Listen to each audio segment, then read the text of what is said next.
Good morning. We look today at Leviticus 11 and 12. And chapter 11, God speaks about clean and unclean foods.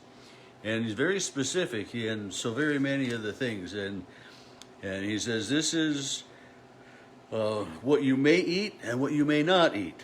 And, so verse 3 says, any animal that has divided hooves, it is cleft-footed and chews the cud, those you may eat. So cattle, cows, they're in that. But then he says, if they chew the cud or have divided, you shall not eat the camel, because even though it chews the cud, it doesn't have divided hooves, so it's unclean. And he mentions the rock badger, even though it chews the cud, it doesn't have divided hooves. The hare chews the cud. I never thought about it, that a rabbit chews the cud, or a hare, but that's the way it says. And then it says the pig. It has divided hooves, cleft-footed, but it doesn't chew the cud.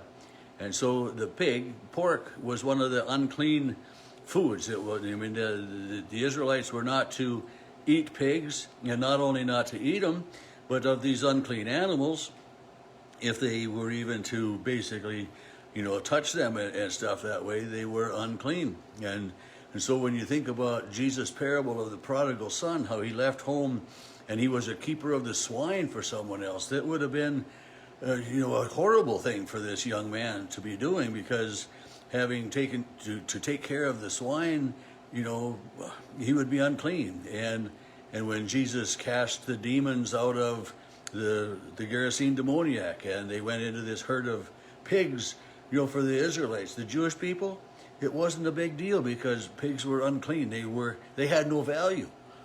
But then Jesus has this vision for Peter in the book of Acts, we can read, where all of these unclean foods are there. And Peter says, I can't eat of those. And God said, what I have made clean is clean. And so, today, the Jewish people, devout, very strict Jews, most likely still adhere to these rules. But for the most part, God has made clean all things that way.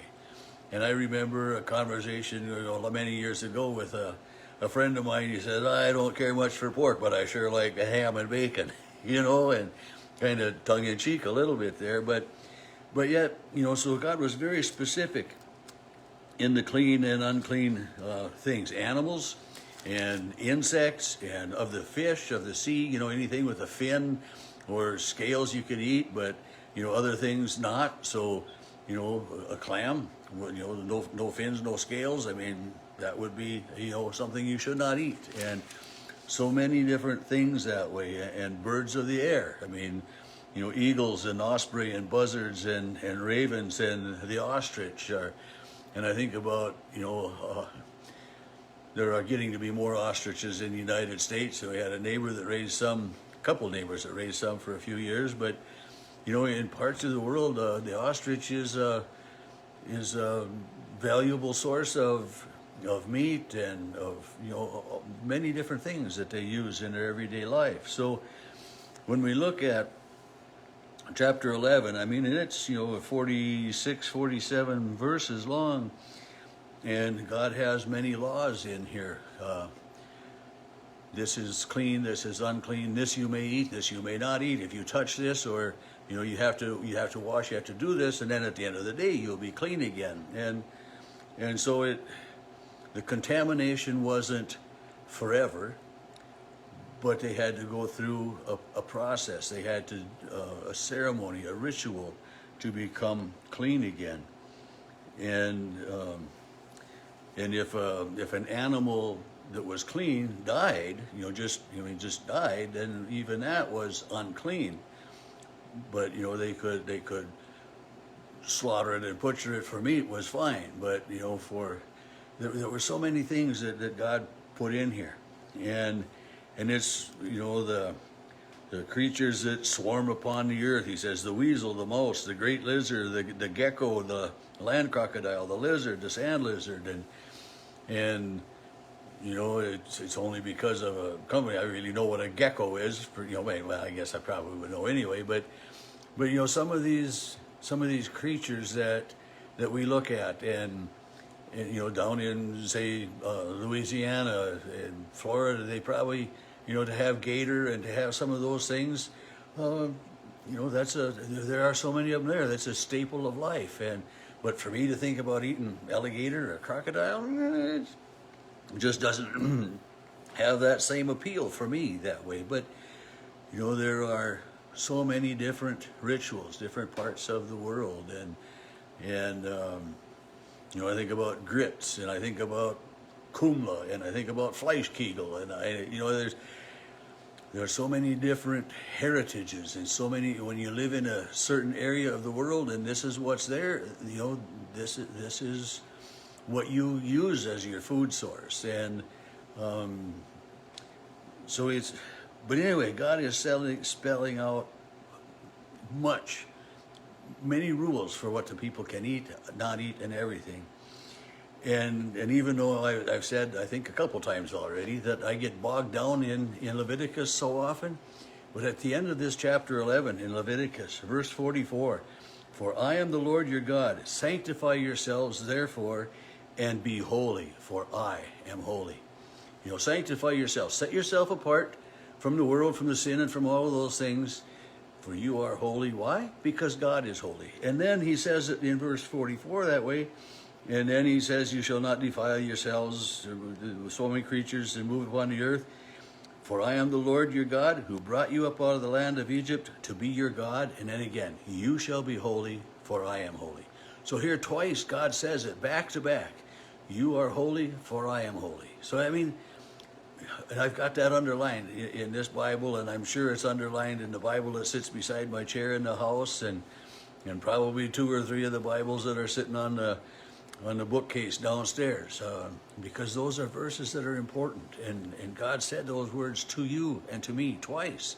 You are holy, for I am holy. And so often we might have negative opinions of ourselves and think that we are such a great sinner, or maybe not a great sinner, but a bad sinner, maybe I should say, or that we sin so much that we can't be holy.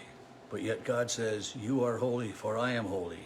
And he says, before that he said, I am the Lord who brought you up from the land of Egypt to be your God. I took you to be my people. I chose to be your God. He's saying that I have chosen you. And in Isaiah 43, he says, I love you, you are mine. These are words from God for you and for me. And so I think it's, when I get to this chapter 11 and I'm reading about the clean and unclean foods, and it's just kind of da-di-da-di-da again, and then I see these verses and it's just boom, I get uplifted, and because I am holy. I mean, a lot of people may not think so, but God does. And that's what's important. I am holy because God is holy. And this chapter wraps up with God just summarizing. He says, this is the law pertaining to land animals, to birds, and all the living creatures, to make a distinction between clean and unclean. And, for the Jewish people, as they went throughout history, for them to look at another land of people that would tend the hogs and would eat the meat from the hogs and would do these things that God says this is unclean. I mean, this is why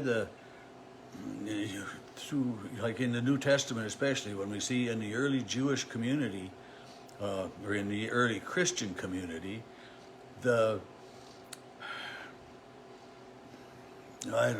hesitation for so many of them to embrace some of Jesus' teaching, like to pick the grain out of the field on the Sunday because they were hungry, for Jesus to heal someone on the Sabbath because you couldn't work on the Sabbath. And so for these people, they knew these laws of God and they had lived by them for generations. And for Jesus to come and say something is different, something is new, I have made all things clean. This was a total reversal of so much. And so for these people, these early Christians, for the Jewish nation of Jesus' day especially, for them to look at peoples of other lands and to see the way they ate, the way they lived, the animals that they tended, the flocks that they had, really stretched their imagination, stretched what they thought could be right and true. Chapter 12 deals with a woman's purification after childbirth. And, if the male child was born, then 8 days later, this male child was to be circumcised. And that goes back to Abraham, to God's promise to Abraham. And so this wasn't something new. And the purification rite for a woman after a male child was born was 33 days. And she shouldn't touch any holy thing or come into the sanctuary. I mean, think about that. I mean, what kind of a... It doesn't make any sense that you can't come to church within, for 33 days after you have a male child, or 66 days if it's a female. I mean, we welcome these mothers and their babies, when they're a day or two old. I mean, it's just great to have them come that way. But so chapter 12 deals with a woman and her purification, her after childbirth, and I'm not going to get into anything more than that way, but again, the sacrifice that is to, or the atonement for sin, whatever you want to call it, the sacrifice they should bring would be a sheep.